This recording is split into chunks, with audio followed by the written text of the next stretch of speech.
¿Qué tal estáis? Chavales, estamos en un nuevo vídeo de FIFA 19 y como estáis viendo hoy os traigo el flashback de Torres. Antes ha salido este partido de Marquesina que no he visto que sobre dan. Hombre, un sobre de 45.000. Hombre, ni tan mal. ¿Y este sobre de qué es? ¿Electro único? Ay, no, premium, ya era demasiado, ¿no? Sobre de jugadores oro. Sobre pequeño de mezcla. Va. Bueno, no está mal. Supongo que saldrá barato. Por 20.000 monedas así, eso está bastante bien. Pero bueno, se va a traer la recompensa, pero no me ha salido nada. Así que bueno, estamos ya acabando a Figo. De vídeos. ¿Dónde me he metido? Me he metido juntos, tío. No.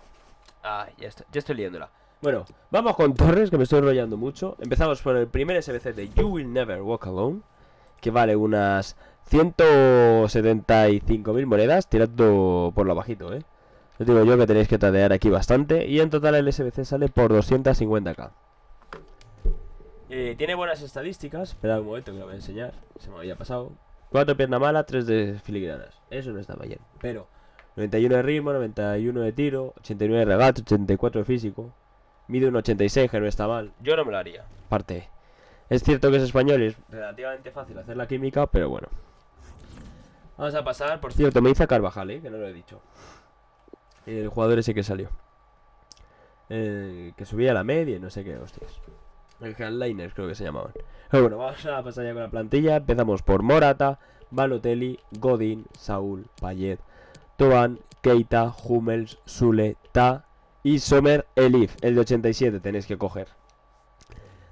Vale unas 50.000 monedas. Y la verdad que para un IF 87 la verdad que renta bastante. Estamos a la plantilla de la Furia Roja. Esta vale 75.000 monedas. Más baratilla que la otra. Y empezamos por Rodrigo Moreno, Frank Ribery, Javier Martínez, Illarramendi, Yago Aspas, Goretzka, Wendt Elif, Sule, Nacho Fernández, Sergio Roberto y en portería Sergio Asenjo. Esto sería todo, así que agradezco un buen like y una buena suscripción para que siga subiendo todos los SBCs. Se van a venir directitos, sobre todo con esta bestia en Food Champions. Y oye, no me rollo más. Nos vemos en la próxima. Adiós.